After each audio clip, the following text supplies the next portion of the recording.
Now, last but not least, this is the reason why we're all here, wanting to get in metals prices. And with every one of these metals prices, I also have forecasts, which hopefully, I think that's going to be something that's fairly new for a lot of these Cup of Joes. We don't typically talk forecasts.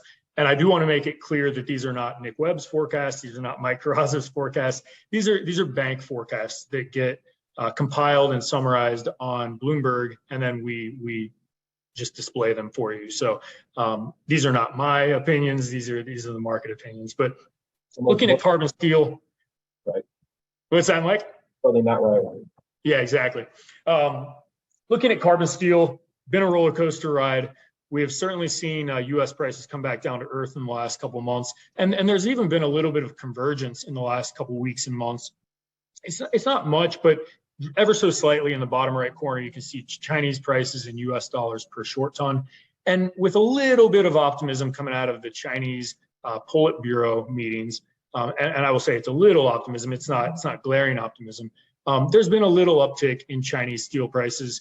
That, combined with the fact that we're seeing U.S. prices come back down to earth a little bit, is just creating a convergence in markets. And as we look forward to what I would consider probably the best forecast for any point in time is steel futures contracts. These are probably our best gauge as to where the market thinks steel prices are going to be over the next 12 to 18 months. The blue line is 6 months ago, the green line is 1 month ago, and the orange line is current.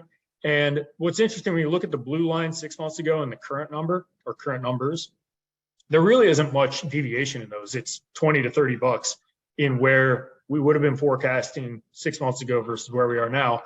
As most know on the call, we had a bit of a journey to get here. It certainly wasn't a straight line, and you can see that evidenced by the green line, which showed that we did actually get to a point where we were seeing prices fairly close to $1,000 per ton on hot rolled coil steel.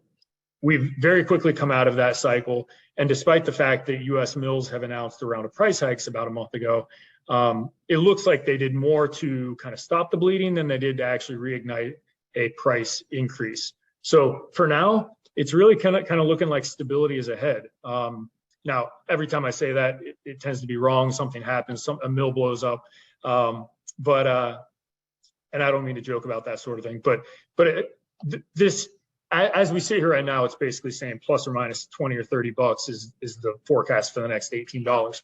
That probably won't be exactly how it goes, but in terms of thinking about fundamentals, I think we're in a more comfortable range where both buyers and sellers can buy and sell steel profitably, make money making their manufactured products.